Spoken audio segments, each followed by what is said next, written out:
Hello, good morning, good afternoon, good evening. Thank you for joining our weekly live stream to discuss things related to digital transformation. Today, we are here to talk about redesigning supply chains with people and processes and technology.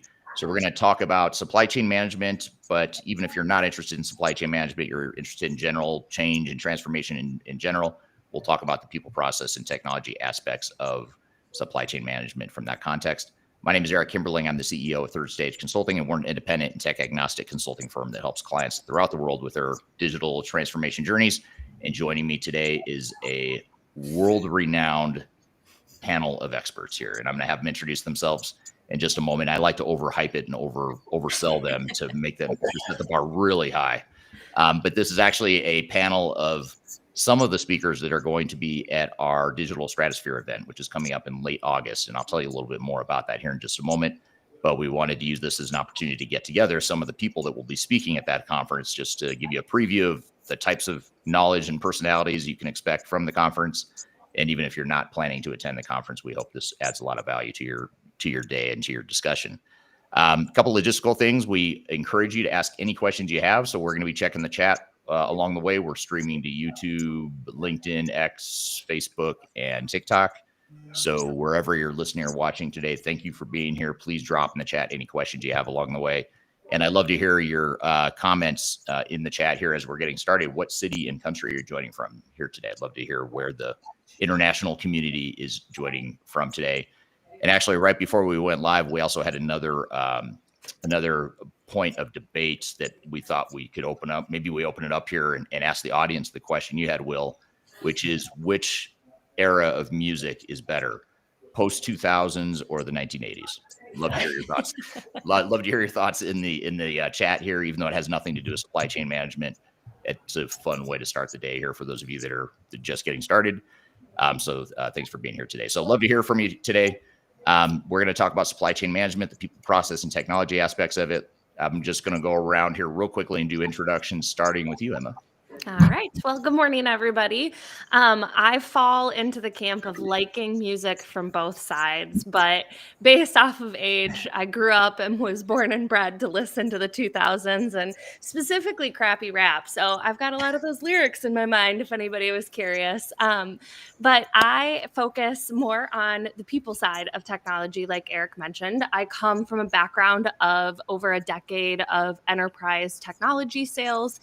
And during that time, I realized I can bring in the shiny objects all I want, but if I don't have the buy-in from the people side, chances are the project's not going to be as successful as I'm saying it's going to be. And so I started to look at things from a different angle and kind of became obsessed. And so I'm going to be kind of adding in some of that color commentary on how to bring the technology and the people together. Great. Great to have you here again, and look forward to seeing you in Denver Stratosphere next month. Also joining is Will, the distribution guy, Quinn. Thanks for joining us. Hey, everybody. Thanks for having me, Eric. Yeah, I am Will Quinn. I am the distribution guy. If anybody else tries to say it, they're lying because I had that trademarked. So I've spent my entire career in supply chain and logistics. I started out in the Marine Corps in supply chain. I have worked for companies like Coca-Cola, Grainger, MSC Industrial Supply, running DCs, managing inventory, trying to make things happen and go out the door. I spent 4 years at a software company called Infor. It gave me the technical aspect, how all the different software managers and that sort of thing, gave it a different perspective. Now I run a consulting company, do warehouse consulting, and do a lot of writing. Happy to be here, Eric. Yeah, great to have you here. And another. So we've got one vote for the 2000s, one for the 80s. The audience is already chiming in here. So far, there's a clear favorite, but we'll get to that in a second. Lots of the 80s. Another vote from the 80s here. Eric, it's your demographic. You love 80s music. It's your stream. Clearly, you're going to have outweighed the options here. I know if they're, we always pride ourselves on being objective and agnostic and independent and all this stuff. But I do have a very strong bias for 1980s music, I'll be honest. So guilty as charged. So Casey Jenkins, thanks for being here today. Yeah, so I will say that my vote's probably more for the 2000s because of my age demographic, but don't get me wrong, some of the 80s music, it can definitely be kind of hype sometimes, just to kind of take you back a little bit. But yeah, so I'm Casey Jenkins. I'm the owner of 828 Consulting. We focus on small business consulting, basically process improvement within, supply chain processes of those types of organizations. I've done everything within supply chain, from freight brokerage to international supply chain management. I also teach supply chain at multiple universities and project management as well. So definitely bringing that more process perspective, I would say, into the conversation. Great. Well, great to have you here. And this will be your first time at Stratosphere, right? So this will be your first time joining. You've been on my podcast a couple times before, but never at Stratosphere. So look forward to seeing you there. Yep. So we've got 2 votes for the 2000s, 1 for the 80s. That seems to be the main thing most people are concerned about. We should probably just turn this whole episode into a music thing, because no one's asking any supply chain related questions yet, but I'm sure we'll get to it. Okay. So Jan Bond, you're joining us again at Stratosphere. You were there last year. You had a great presentation. Funny story, though, real quickly before you introduce yourself. Of all the speakers, no offense to any of the other speakers, I was the most excited to see your session. But during the session, there was a fire drill in the middle of his presentation, and what was funny is he just kept going, and so the alarm went off, and it was clear it was not going to stop.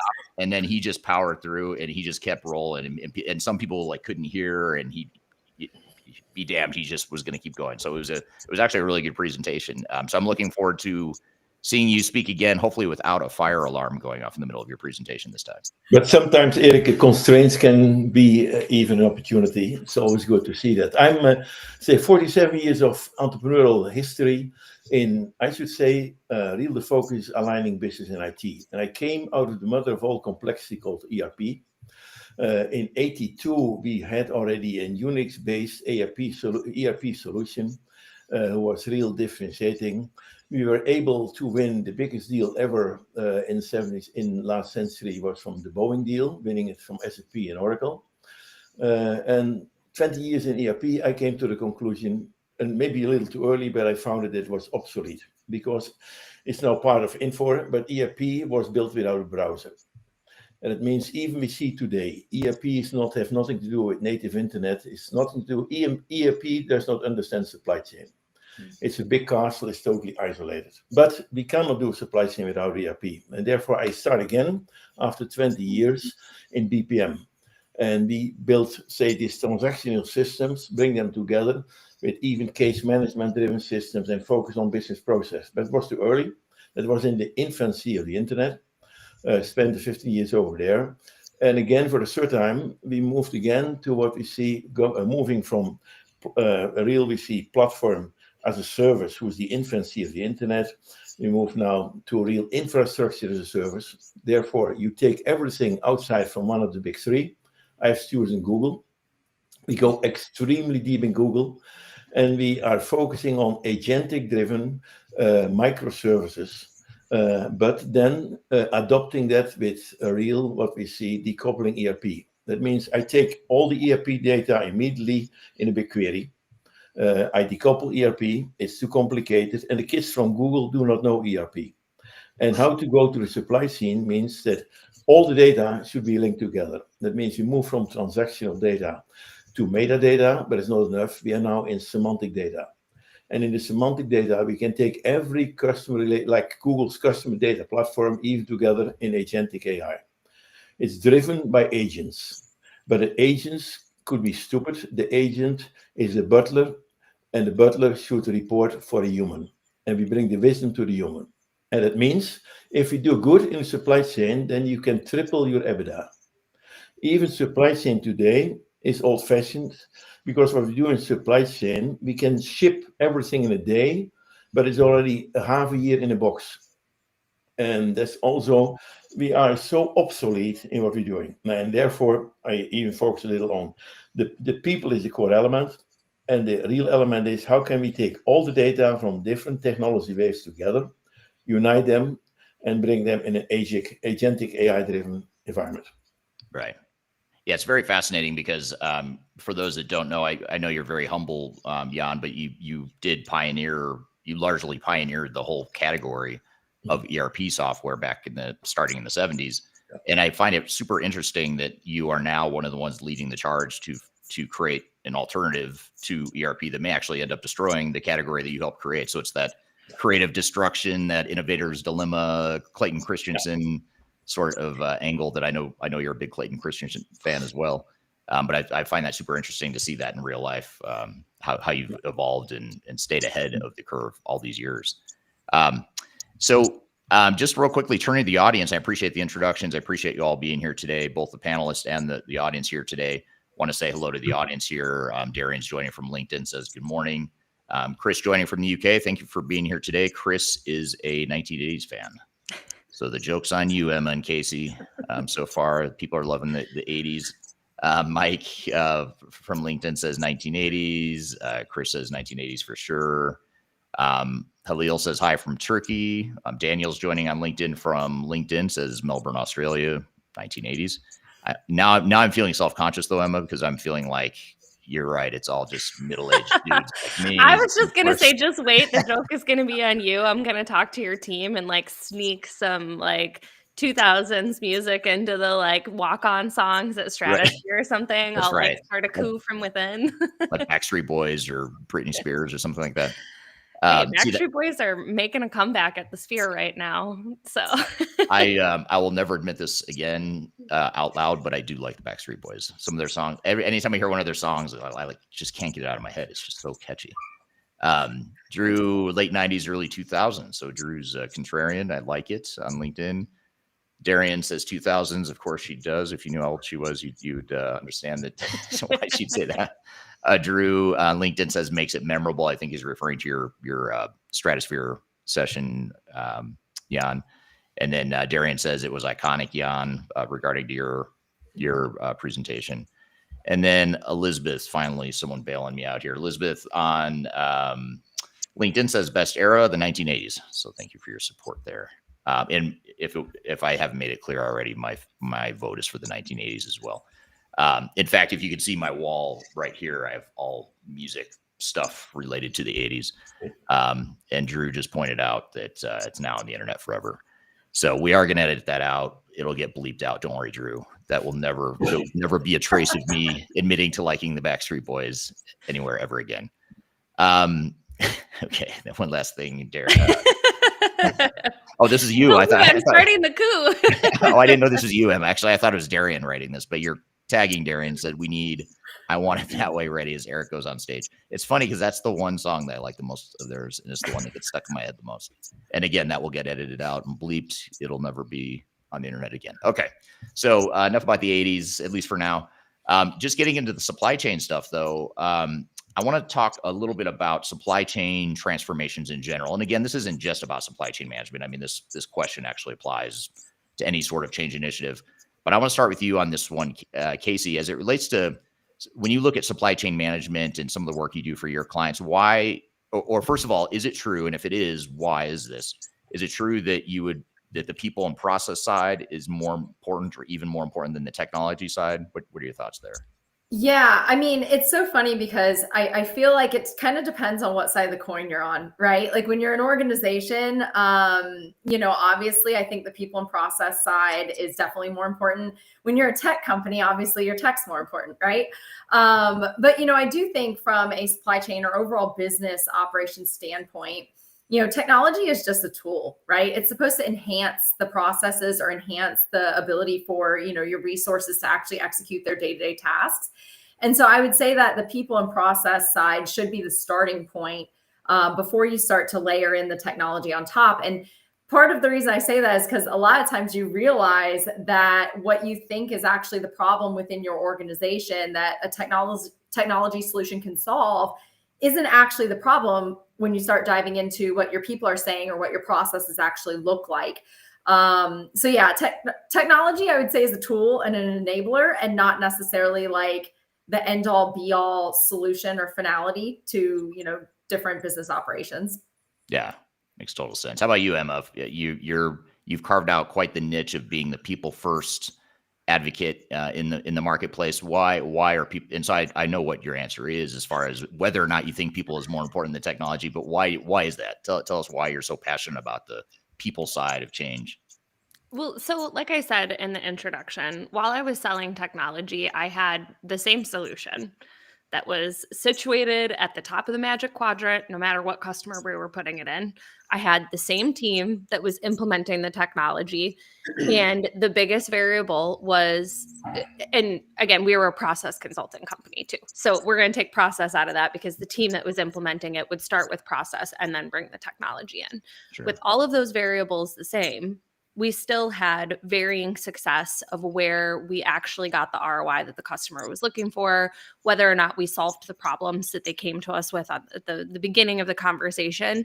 And typically it came down to the adoption of the solution on the team side and how ready they were for change, what the culture looked like internally, and all of these things that surround the idea of the people side. And so yes, technology matters. You don't want to go buy a garbage solution and try to bring it into your company because that's not going to do anything for you. And I was spoiled. I had process consultants that would sit down and help us move through that process before we ever brought in the technology. But in my mind, the old adage of people, process, technology has an order of operations. And if you don't start with that first part of it with a culture that provides psychological safety so that people actually give you their real feedback about what's going on, and you don't start by helping educate people on how to use the technology or spot opportunities within your process to automate and all of these other things that start in that first category before you move on to process and then bring in the technology, you aren't ever going to get to the crest of the mountain the same way without that adoption from your people. And so it's not that I don't like technology. It's not that I don't think it's valuable or that it's not an important part of the equation. But I feel like what I see oftentimes is that people say, and especially like we could go into like the AI side, there's so many companies that are chasing the shiny or chasing this like easy button that they think is going to come with AI, and they start on that end, and then the people end up being this like last thought, and usually it's a thought of, people hate change, why are they making this so difficult? But really it's a leadership problem because they never addressed the front of the equation as they were going through it in the way that they were supposed to. Yeah that makes total sense. And Will, what about you? I mean, you sort of straddled the operational side of things, the technology side of things, and certainly the people side of things. What are your thoughts on this whole thing? Sure.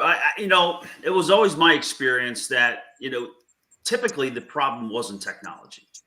I always found that whatever system the company had, was an ERP or WMS, typically it was far more robust than the average user knew how to use it, right?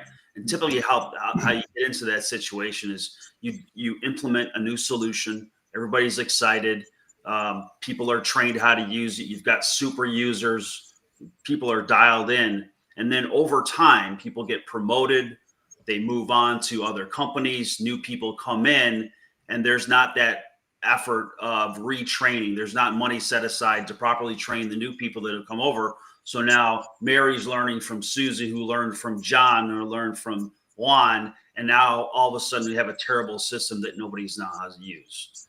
And it's usually not, unless you have right now, you're using a green screen AS400, probably maybe what you have, it might be good enough. But, going on the tech side, even in a software company, developing that technology, the different groups that work within, it's people. It's really people heavily focused. So if you're not managing the people, if you're not getting the right people together to make the right decisions to help forward that technology, it's not going to get better either. So you can't emphasize enough the importance of people, change management, and making sure that everybody truly understands what's happening and the why. Yeah, and those are great points, and you all bring up good points about how technology for technology's sake doesn't do you any good if the people aren't coming along, and if your operations aren't coming along. Jan, what about from your perspective? I'm really curious to hear your thoughts here, because you're the technologist in you, the visionary in you that has created some of these products that have been on the forefront of innovation and changes to the space. I imagine you think of a lot of problem solving from a technology perspective, but how do you balance out in your mind when you're creating these products and the visions for these companies you've built? How do you address the people and process side of things against the technology? Technology always should be hidden. If you look to top technology, it's maybe an airplane, maybe not even, it's a car. And if you see in a car, everything is commoditized and everything is decoupled. But in IT, we are stupid people. We are young. We do not understand advanced stuff. We do everything handicraft. We deal still with database. If you look to an SAP system and if you look to an Oracle system, it's still technology from a century ago. And that's the problem. We make it difficult. Technology should always be part of the business. And now we're coming in commoditizing real technology. Even in AI. What is AI? Nothing on its own. AI should only be a component in a workflow. And what we do too much, we expect that whole IT is important, but the upstream is too complicated even for AI, etc. ERP still. The value is even downstream with the supply chain. And therefore, you should decouple it and go back only downstream. And if you see an ERP system, who cares for technology? You do complex elements, like in master work scheduling. Only a few people understand it.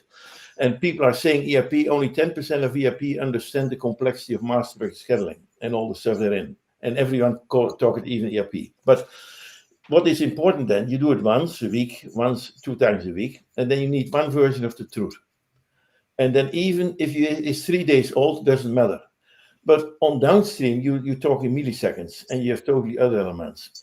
It's what we see is the real time on the one hand, and we see the data element on the other end. And if you are mature, you have a bill of material and you decouple it.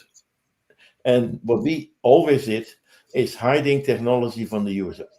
And in tomorrow's world, the CIOs will have a problem because tomorrow they will report to the COO. Only business cares. And only if you are good, maybe in data, you can report to the CEO if you are a data specialist in this AI stuff therein. But all the other elements, even what we take from the the infrastructure as a service, where everything in DevOps and everything is there united. That is then hidden like in a car under the hood. And therefore we should become manufacturers. And we are handicraft people. 90% in IT is handmade. We program, we handmade it, and then we sell it, we overpromise it. We cannot support it, we have no traceability. We have now what we see in high tech or in really cars or so is predicted maintenance. Now, I'm believing what we built all the time was a software factory.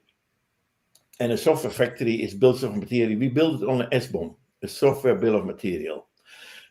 I'm now in this moment generating 80% of all the code immediately in plain Java. Low code, I don't like it because in low code, you can't do the last mile. And therefore, you should do high code. That means generating it. And on the latest moment, then you take the human who can do the last mile, but still should not be vendor lock-in. Now, I hate vendor lock-in, although everyone was locked in my barn time. But in today's world, everything should be open, should be decoupled. That means complex elements in technology under the hood of a car is decoupled. Therefore, an ERP system can be decoupled and you change it maybe only once in a half a year or so. It's good enough. But you bring it where you change it every minute to microservices. Now, and what you see in technology is all the time, it's like in a car, you have 3 technology waves. If you have a Tesla car, every 5 seconds, maybe a car is born. But there is still mechanical stuff. There's still electrical and it's still software. In IT, you deal with 3 elements. You deal with silos, even today, which SQL, believe it or not, 90% is SQL data. It's stupid, not even big data. Now, that means you have then silos. Then we're moving to business processes. It's too complicated. And we do it more the inbound of the enterprise, but it's nothing to do with supply chain. Nothing. It's too complicated. Then we go a step further, what we call workflow. Now, and these 3 layers should be decoupled and all with the same data model in the semantic data and the workflow. And the workflow is now amazing, can be done with the Kubernetes type of stuff. You can do 100 times more, 100 times faster, but all this old stuff is still there. No, and what you should do then is combine them, decouple it, and then you give it in the hands of the job to be done, what Clayton Chris has mentioned. And there, the EBITDA is 10 times more. Right. The EBITDA is downstream. Right. And the more downstream, the more value. And the more downstream you win the tender. And you give it in hands of the business. Therefore, it should be owned by the business. Always. And what we do now, from the first moment, we can create everything already with the business owner. And we have all this UX stuff already to bring it. We can decouple data model and show it already there. Now, and these tools totally will differentiate. And therefore, ERP, what I agree with you, Eric, it will be anywhere, it's obsolete. It is totally obsolete, but we cannot stop it. We need it for the next 5 years still a little to adopt it. Yeah.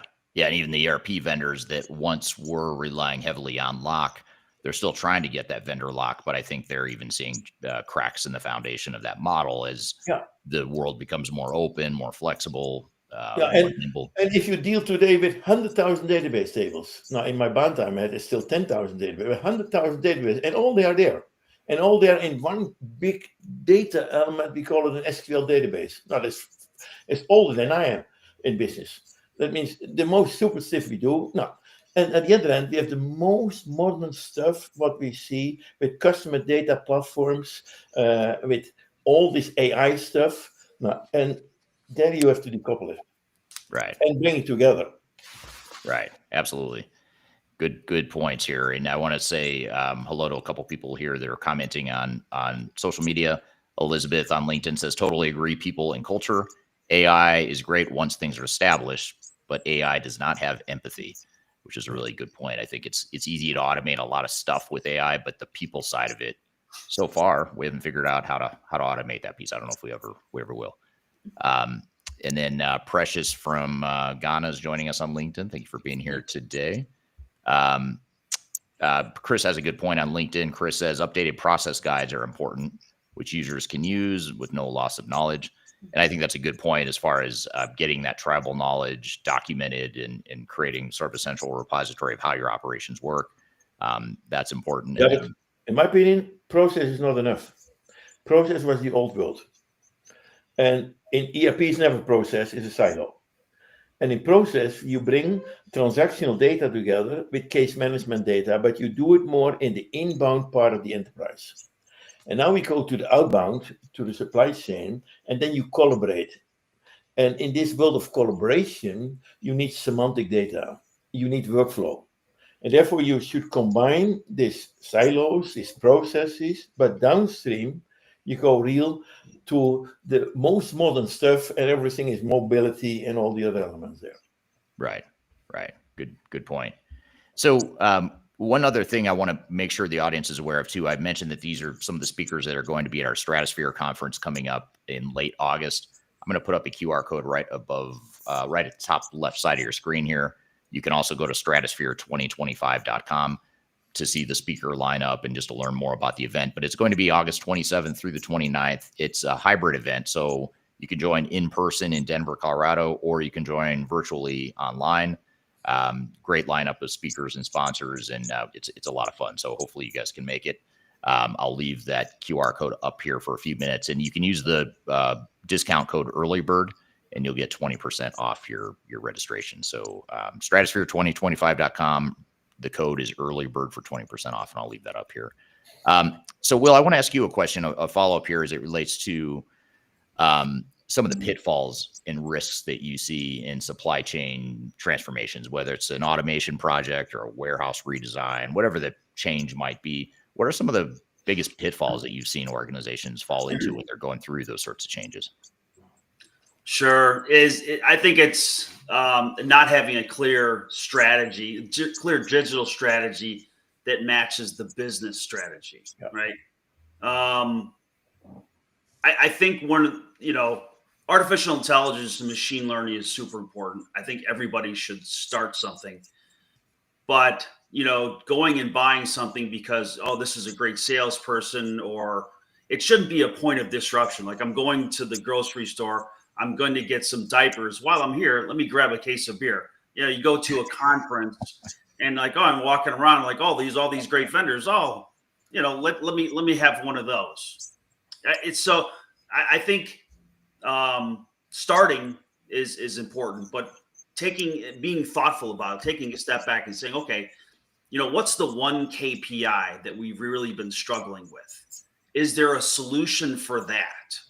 And then being very meaningful about that. I think there was some other discussion about, shiny objects and shiny toys and just picking that.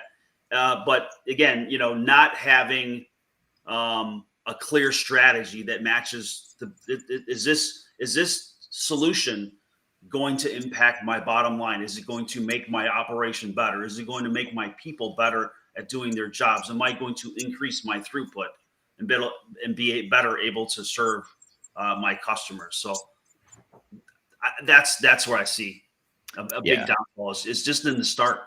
And then the other thing is folks in distribution, manufacturing tend to be go-getters. So you want to just jump right in and get to work, and you forget the planning phase. I think you make a great analogy in your book, which is right on the table behind you. You don't want to build the house without having plans. You don't say, oh, my first call is to the plumber. Yeah, I want to build this house. Come on out and put the pipes in, right? There's a step in a process. And as leaders that are go-getters, you tend to just want to get right in there, and it can cause you. It takes time in the front end, but it's going to pay dividends in the back end. So to build on your analogy, it's like saying, I want to drink a case of beer before I change my baby's diaper. Is that? But you have a clear vision. You're very deliberate about it. You're not just having an impulse purchase of beer. You're actually having a plan that.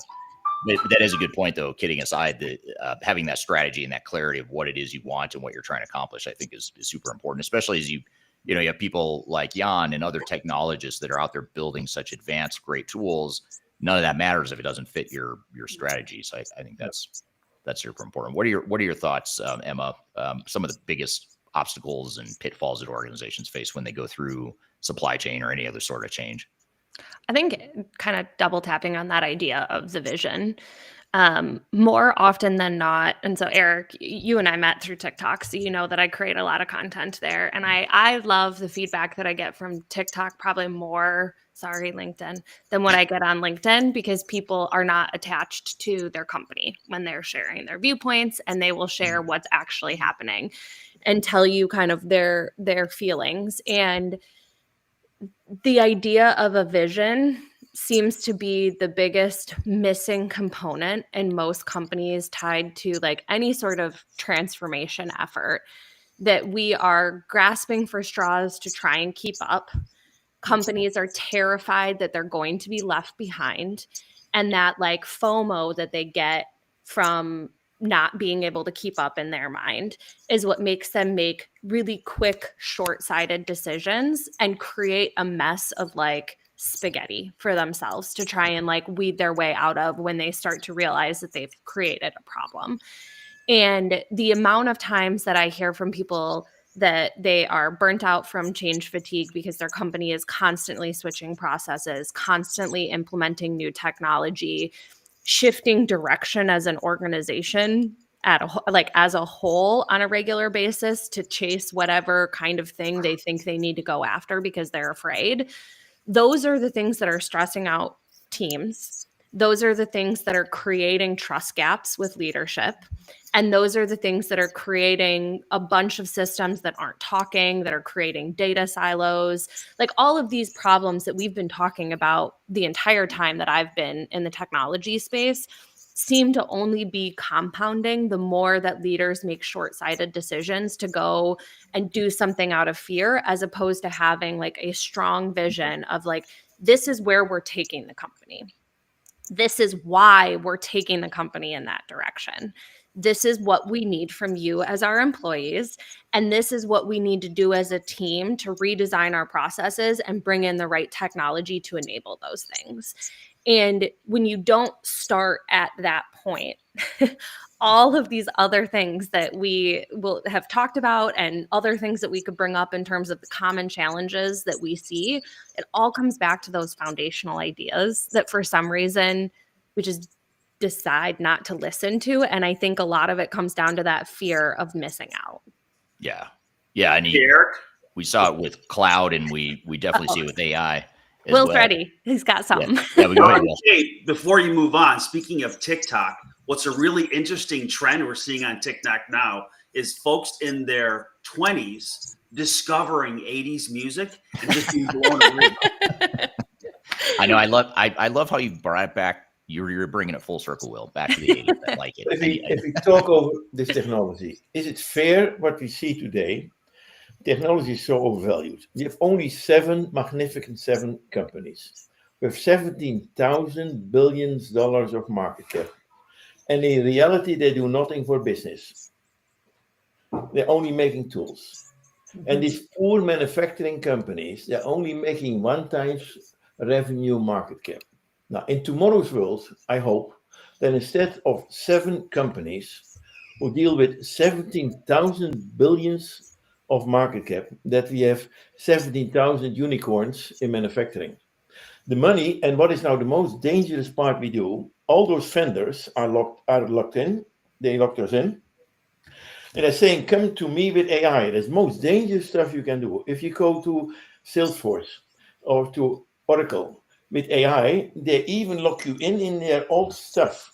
AI should always belong to the company and never to the vendor. And this we are misleading tremendous.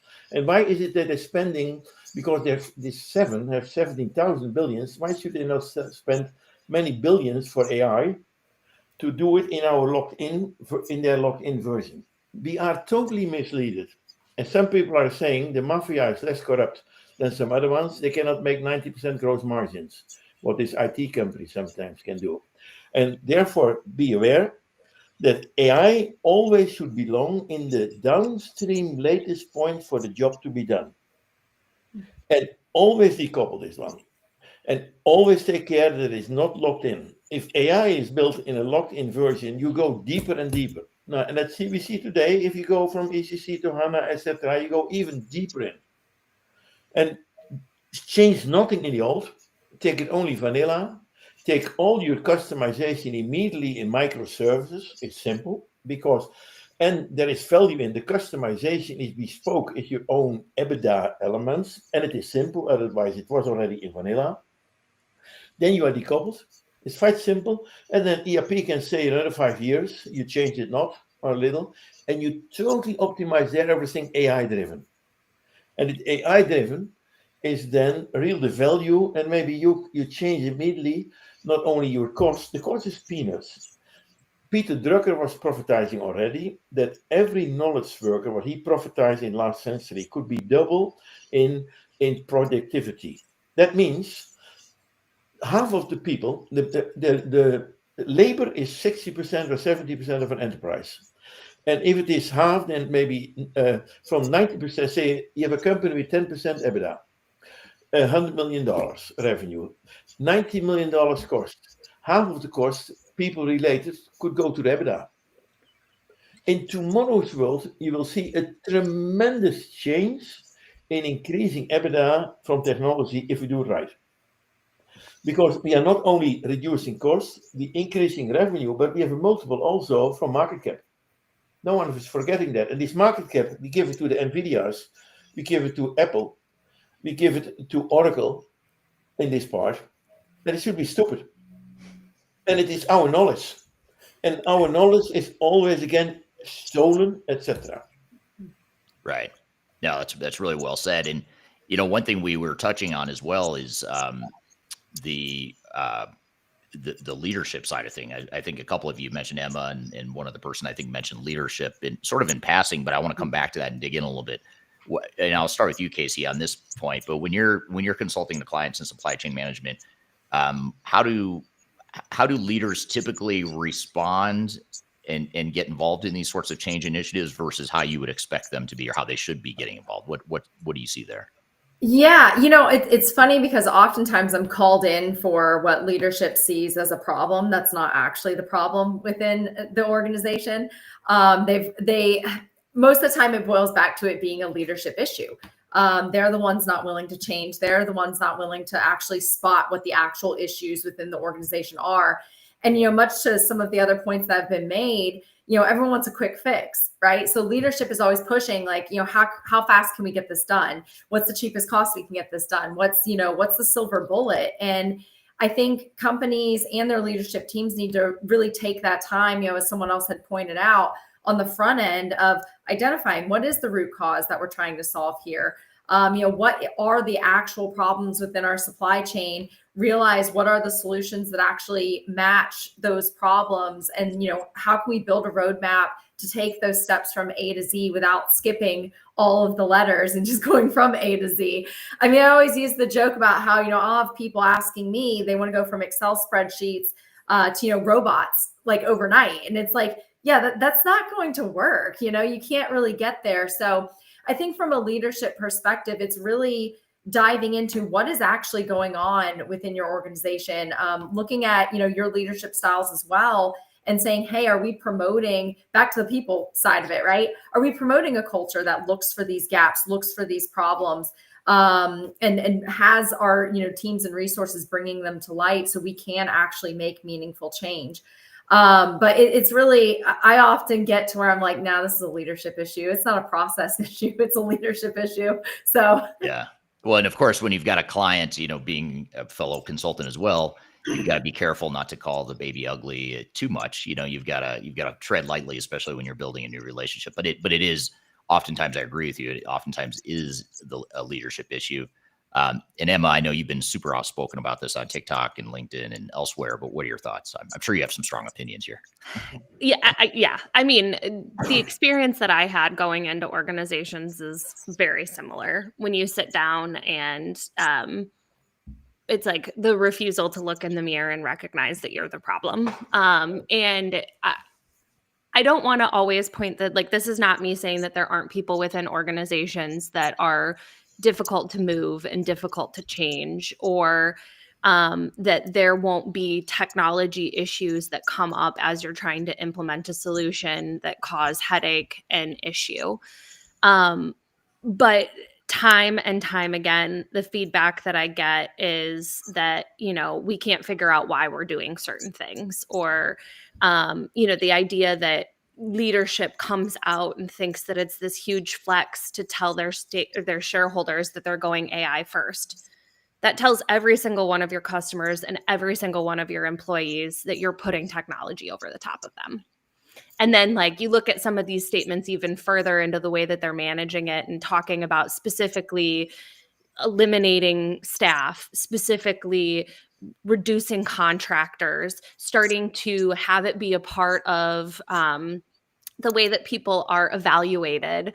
Never did we ever put in somebody's evaluation, did you use RPA effectively? But why is that suddenly something we're going to measure people on when we've decided that we should go AI first? But you also can't articulate to me what kind of outcome you're looking to accomplish other than reducing developers or reducing additional contractors. Like, when we start to do that, we've lost the plot.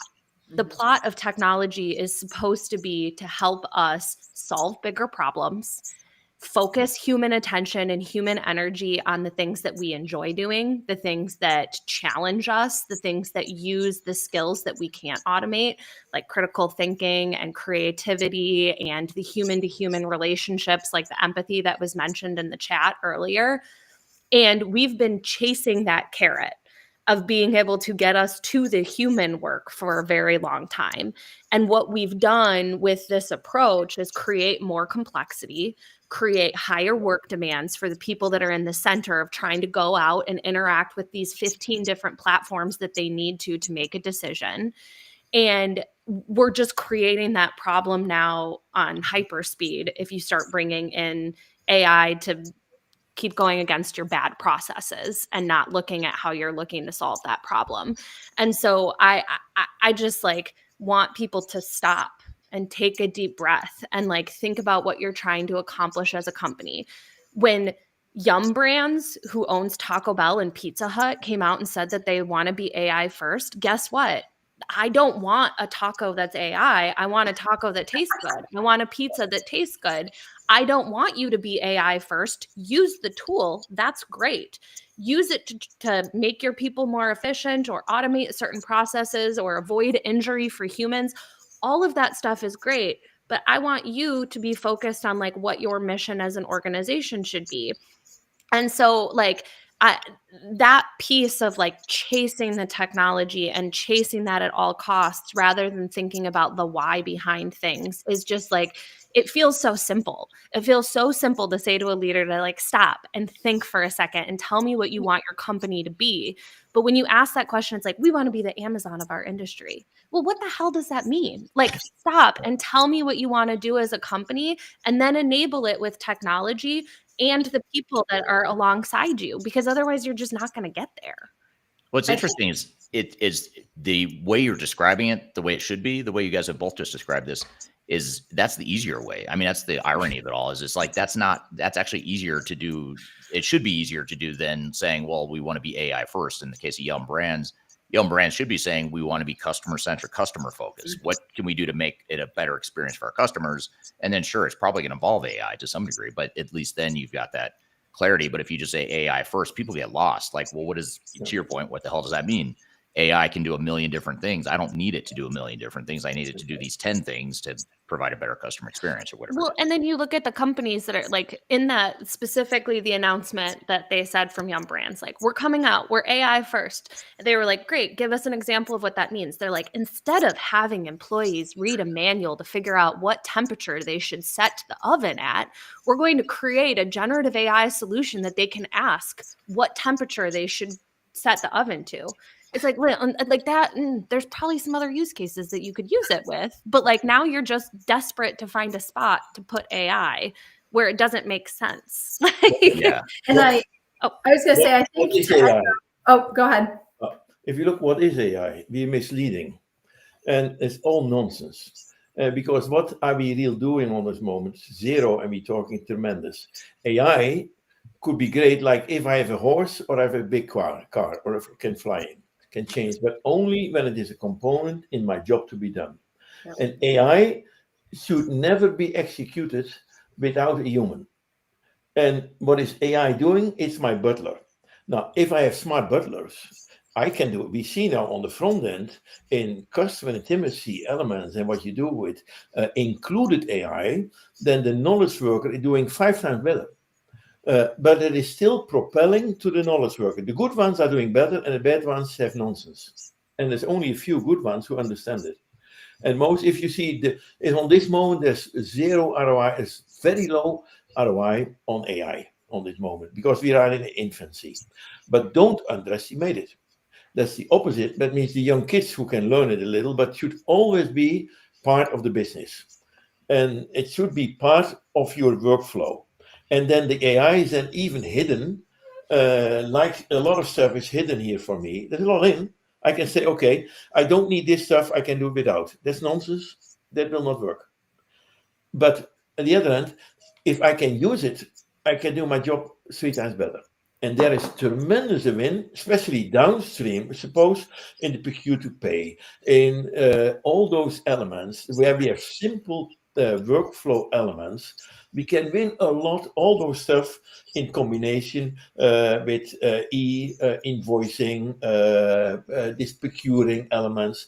We can, in 5 minutes, I can see a lot. Now, if I adopt this one, and that's what we do here now, then we can improve tremendous. But then, can you give it even to a ROI to a customer? The only element should be EBITDA for the customer. And we should do it with customer intimacy. The first, and the problem is we do nothing with customer intimacy. All these vendors saying, what's in for me? They're swimming, they're sinking, they're swimming like this one. There is lack of customer intimacy. Right. That's the biggest problem, because there is no ROI, it takes too long. We need only ROI for tomorrow, but not continuously what are we doing in 5-10 years therein. Right. And those are great points, and the audience is coming in with some great points as well. Drew on LinkedIn says, if we don't understand the why, whatever the thing is up for redesign. So the why is understood. So that's a great point, Drew. Thanks for that. And then Chris on LinkedIn says, leaders and companies need to have a clear vision on what technology, AI, and employees can do to improve productivity, whether it's the customer experience or that North Star, whatever that North Star is that you're trying to accomplish is super important. And Will, since we're going to lose you here in a minute, I want to ask you, make sure you have a chance to comment here before you have to drop off for a pre-existing commitment. I want to ask you a question around assessing and prioritizing process improvements before choosing technologies. How do you recommend in general when you're assessing a client's operations and let's say they come to you with a problem statement of, we need to replace our crappy system, and you ask them why, and they say because it sucks. And how do you get beyond that to more of a, hey, let's look at your processes and understand what your needs are and give you that North Star before you start throwing technology at the problem? How do you navigate that with your clients? Sure. Well, what I like to do is boots on the ground. I like to, put myself in their facility and then talk to all the people. What happens during receiving? What happens during put away? What happens during quality? What is your slotting strategy? What does pick, pack, and ship look like? And is the technology the issue, or is it process the issue? Is it space the issue? Is it not enough? Is it the storage meeting? Whatever it is, and really take a look at root cause analysis and to determine really, because if you look about like artificial intelligence, it's a tool. It's no different than a forklift, right? Can I move more equipment around the warehouse with a forklift? Sure. But if I don't understand how to use it, if you just say, hey, go jump on that forklift and move some stuff around, you might not have rack standing anymore, right? So same thing with AI. Is there a purpose for it? Do I understand how to use it, how to deploy it, and what the purpose is? A lot of CEOs are just looking at that and salivating and saying, oh, how many people can I fire and get rid of, and how much? Because that's the new way to run businesses. We just can a bunch of people. You hear that Yum Brands, talking about, we're an AI first strategy. They're not talking to their customer base. They're talking to shareholders and analysts, and it might give you a short time boost. But if it's not deployed properly, if people don't use it, it doesn't end up in results and good customer service, it's not going to work anyway. Yeah. Yeah. When you were describing that Yum Brands case study, Emma, I was imagining a bunch of like 26-year-old Harvard MBAs from McKinsey or Deloitte or something like that coming in and doing their big presentation of how, imagine if you use generative AI to control or to figure out what temperature they should be cooking. And all these executives getting so excited about how cool that would be and totally losing sight of what the point is. The best part of that though is, and I was going to say this earlier, is how, in my head, I'm sitting here like, well, what about the rest of their supply chain processes that I'm sure have 9,000 different systems that aren't, conveying the right data or the right information? Is their data quality even sound in that side of things? What's their procurement contracts like, right? And I'm like, oh, but let's leverage AI to, change the temperature on an oven. That makes sense for that. Right. Well, and to what the point was made earlier, you can't ignore the technology that is developing. Right. You have to stay up to date with it, and you need to focus on where you have opportunity. Right. But the problem for me that like I keep coming back to, and Eric, I've got all sorts of stories about this AI first thing. This is like on number one on my hit list right now because I am so frustrated with it. But like you look at Duolingo, big app that made big news by coming out and being AI first, and specifically said that they want to reduce contractors. Or you've got like the Microsofts of the world laying off people and then going and, opening up jobs overseas, but saying that it's because of AI and they're so efficient. This talking out of both sides of your mouth from the companies that are creating the AI solutions that are then going to sell those AI solutions, like the CEO of Salesforce, we're not hiring engineers anymore. We're so efficient. We have 650 engineer jobs open on our website for anybody that goes to care to look. So like that talking out of both sides of your mouth doesn't help the perception perception of the technology. It doesn't encourage people that are working in your business to learn more about it. It breeds a sense of fear that the technology is going to come in and replace them, as opposed to saying to them, hey, this is something that's coming that we should spend time learning about. And then when you watch these software companies look at hiring new talent that has specific skills and lay off old talent as opposed to upskilling the talent so that we have a workforce that's actually prepared for what's coming and can help implement these technologies, it's like, why are we creating the world that we don't want to live in? Is it for the shareholders and like positioning ourselves for analysts? That seems to be the best option in terms of like the way that my brain works, because it just doesn't feel like a sustainable model when you look at projections of where the jobs are going to be and the gaps that we have for skill sets that are coming. We need to be preparing the people that are in our companies to help us with all of this. And going back to what you said, Eric, that's the easy way to do it. If you spend a fraction of what you would spend on failed AI pilots on upskilling your team to get them to understand the technology and find the right problems to solve, you get to implement it. You get to be an AI company. You get all of the benefits that you're chasing with this other approach, but then you've got a workforce that's ready and a model that's going to work. Yeah. Well, and you're highlighting a problem with the industry, Emma, with that you and I run up against often, being agnostic and independent and not affiliated with software vendors, is the technology space is a big echo chamber. It's a big echo chamber of how awesome AI is and all the great stuff it can do. The vendors are out there pushing it. They're actually wanting the vendor lock that Jan is saying is so unhealthy. They want vendor lock because that helps them. So of course they want you to use their AI tools and all that stuff. And then you get Gartner and all the industry analysts who are paid by the software vendors who are out there saying the same thing. So as a buyer, you start thinking AI. I mean, all the consultants, all the analysts, all the vendors are all saying that AI first is sort of the way to go. So let's really lean into that. And I think, if you really step back and say, what if you did nothing with your technology? Just crazy idea. I know it's crazy talk. What if you just kept your old system and made some more incremental changes, upskilled your people, put in some point solutions that solve a problem, maybe put in some agentic AI that can, patch up some of the old data issue or old systems issues. Is that the end of the world? I mean, that you get crazy looks from software vendors who say, no, then what about your technical debt?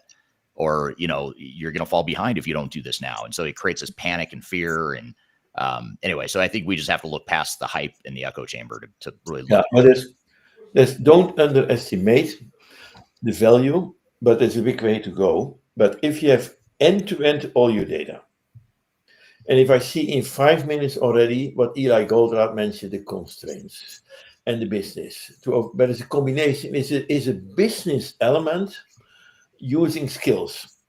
And then you have to understand that. And this AI stuff, but I can combine with great stuff, but have to do with all the data together, with all this old legacy together.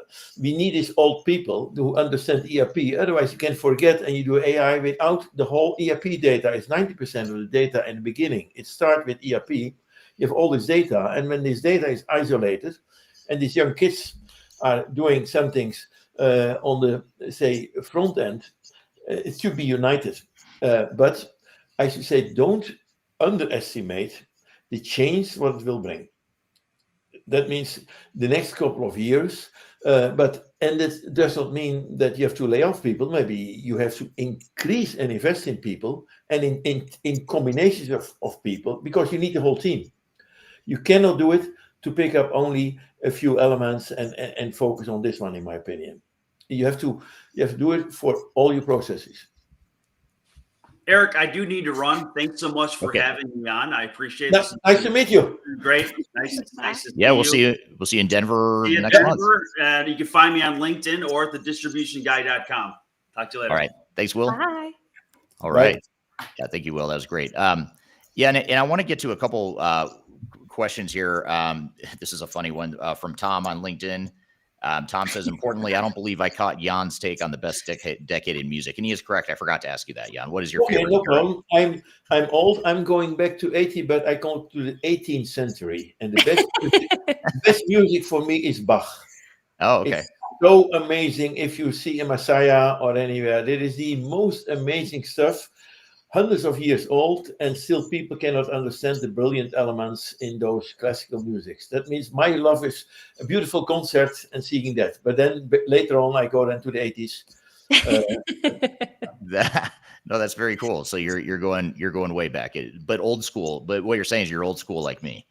I'm old school. Just even more old school than me. Yeah, even more. Yeah. So here's a two-part question. I want to maybe just sort of bring this all full circle and wrap up, and I'll just open up to the general panel here, and whoever wants to answer these two questions, I'll combine them into one. One is from Sam on LinkedIn. He says, "Is there danger that AI will just allow us to do the wrong things more efficiently?" And then Zay on LinkedIn says, what do you understand should be the preparation of human and cultural perspective to facilitate every company to move to AI first? So I'll just open up to general conversation here. I think from my perspective, yes, and I see this all the time. Like, I work with a lot of very small businesses. So I'm not really on the enterprise side, which is where I've had experience with these types of initiatives in the past, but working with small businesses, and they want to leverage, AI to do different things for them from either a cost constraint perspective, a resource constraint perspective, which are valid things. But when you stop to actually look at what's going on in their organization, they're not foundationally correct. And so what they're asking me to do is to go in and try to take, processes or operations and make them faster that aren't even correct. And it's like, no, you can't do that. Then in 5-6 years, when you scale and when you grow, we're going to be back to the same conversation, if not way sooner. And so, it's from a small business perspective, it's getting the foundation correct first before trying to actually, go the route of leveraging some of these tools and technologies, because yes, you will just accelerate the bad. It's garbage in, garbage out. You'll just accelerate the bad.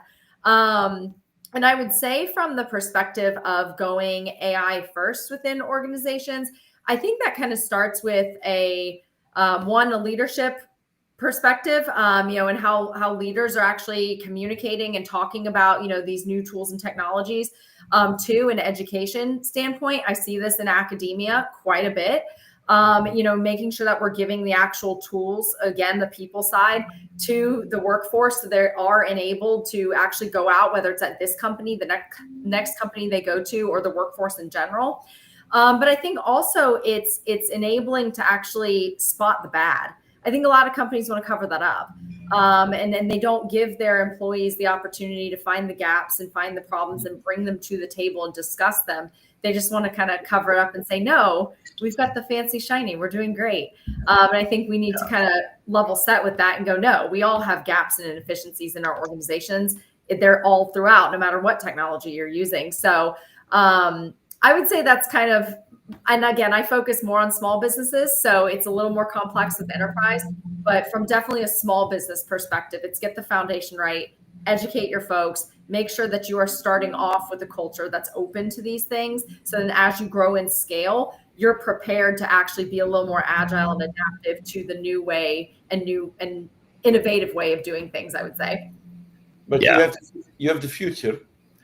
The business is going to small business more and more, to downstream. Enterprises are over. There's no reason to have 200,000 people together. We can be all these infrastructure elements in the APIs, etc. We can, and you see more, the value is going more downstream. And there is where you have the people, and there is where you're doing it. But that means you should focus on smart business. Bring elements together, have a good understanding there, and all those components can help you. Even can help you if you speak good languages and can communicate. But it's all different elements in smart business, and it depends then to your kind of business what makes sense. Now, a lot of stuff who are going downstream will be automated. All these transactions should be free in all those elements. In the past, it costs a lot of money, but now we see all the stuff are becoming automated. But the question is then, okay, how are you collaborating with all this stuff?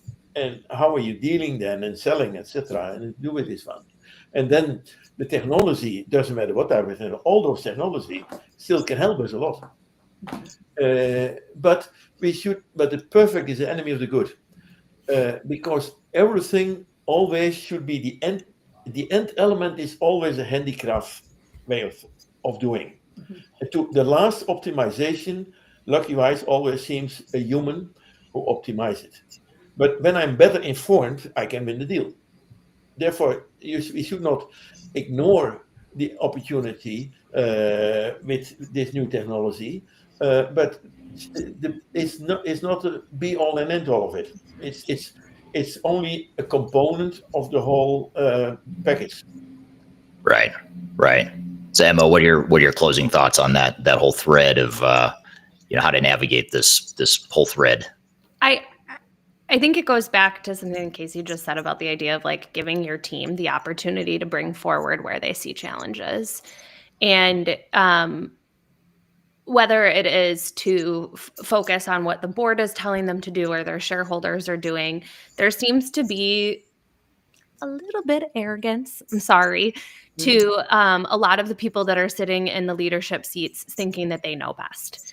And I've actually had conversations with like C-suite executives in very large companies that have told me like, yeah, that's great to think that we can like ask our team what they want and like direct quote, but they would just ask for a faster horse instead of a car. And to me, if that's genuinely what's happening in your organization, then you have failed as a leader in developing your team and giving them the skill sets that they need to spot opportunity. And if you are a good leader who focuses on that education and upskilling and giving your team the resources that they need, those resources span more than just the technology solution that you implement into the company. And if you can take this piece of the people side and listen to what they have to say about the process and where you have opportunities, and then you implement the technology, that's where like the magic that we all hear about comes from. But that magic doesn't come from an easy button. It comes from doing the work that everybody will tell you you need to do. And you don't get to take shortcuts because you're brilliant or you're smart or you know better than your team. You have to move through that process. And it's something that we've been talking about for longer than I've been in the industry. And if you do that, then you will get the results that you're looking for in some of the cases, because other times you're going to try something and it's going to be an experiment and it's going to fail and you're going to have to pivot and change and move in a new direction. But if you skip that, you're never going to be successful. And so I just come back to this time and time again. It sounds so simple, but that doesn't mean it's easy. You still have to move through the steps. Just the same way that like someone can give you a workout plan and tell you that you're going to get like ripped and be super in shape. You still have to do the plan. You still have to move through the steps. And that means you still have to run a mile before you can run 5. And you still have to lift 5 pounds before you can lift 20. You have to do that stuff, whether it's AI or any other tool that you're bringing into your company. Yeah, really well said. So a quick closing question for you all. I'll ask each of you the same one. I'll start with you, Emma. But what are you most looking forward to at Stratosphere? You've been there before. You're coming back again. What do you? We have a three-peat. I'm excited actually to see both of you guys speak. Jana, I missed your presentation last year. I had to fly out, so I did not get to be there for the fire alarm extravaganza. But I'm looking forward to. I honestly learn so much every time that I come and I sit down. You do a really nice job of bringing speakers with different vantage points, kind of across the board. And so I really love the opportunity to learn from everybody else that's there. Yeah, great. And then how about you, Jan? What are you most looking forward to at Stratosphere? To collaborate and to partnering. There's a tremendous opportunity to stay strong with all the big giants, because there are smart people together who can collaborate, who can unite, who have money, can make money together. We have to do it together and learn from each other. And there is on one floor so much knowledge what we have. Use it. And that's unique. Therefore, it's also interesting to come and to see people and to meet, but real to see what can we do for each other. Right. And I learned there this only you as Americans most times saying, okay, synergy and 1 and 1 is 3, and I like to have 2 and I give you 1, and then we fighting. Now I learned something different. If you deal 1 and 1 can be 11, 2 ones. Yeah. And suppose Eric, suppose I care for you, not knowing that you care for me. And if I care a lot for you, and you do a little for me, maybe I have only 3 or 4, but still more than 1, and you have 7. Right. Collaboration and working together and then with an element that we can trust each other. So that even people, if you do, that we care for each other and there is so much to win, especially with all those people are coming together, they represent the whole world in one floor. Maybe that could be the most attractive ones to see what can I do for you? Is there something here? How can we share some things? Because the business will be a collaborative business. And it's not here only an enterprise, because enterprise, there's nothing, they're coming, going, and they're only market cap, there's no humans, you cannot talk to no one. The business is humans who are doing it and doing it together. And that's what I really like very much. Yeah. Looking forward. Yeah, looking forward to it. It'll be a lot of fun, and you're going to have the distinct honor of being the one that's going to travel the furthest as far as the speaking group. You'll be the one coming all the way from Europe. So thank you for joining. Looking forward to it. And how about you, Casey? You've never been. This is your first time presenting at Stratosphere. What do you expect? Do you know what to expect, or what are you excited about? Well, so last year I was actually supposed to speak, and then we got hit by Hurricane Helene, and I was not able to actually travel because we had no power. So I'm excited to come this year. I'm looking forward to all the brilliant minds coming together. And, it's cool to see on panels like this, how we all kind of think very similarly, which is great. In the business world, I've learned that going with the flow is sometimes not always the best thing to do. So I love having folks who think, of going a different way and trying new things and being innovative together. So looking forward to just getting all these brilliant minds together and seeing what we can talk about and innovate and come up with. Yeah. Yeah, that is half the fun, is just, I learned so much from these two, even just doing today's panel. I learned a ton from you guys, and there's going to be a dozen or so other speakers that weren't on the panel here today. So there's a lot we can all learn. So really appreciate you guys being here today. And if you're interested in learning more about Stratosphere, scan the QR code right here. You can also go to stratosphere2025.com. You can see the speaker lineup. You can also see the pricing for different packages. If you want to join in person or if you want to join remotely, you can do that as well. And use the discount code EARLYBIRD if you would like to save 20% on that registration fee. So hope to see you all there. Thank you to the three of you and to Will again for being here today. Really appreciate it. And as always, I had a lot of fun. So thank you. Looking forward. And thank you to the audience for being here. We'll see you next time. We do these live discussions every Tuesday, same time, same place. Wherever you're listening or watching, we'll be here again next week. So hope you have a great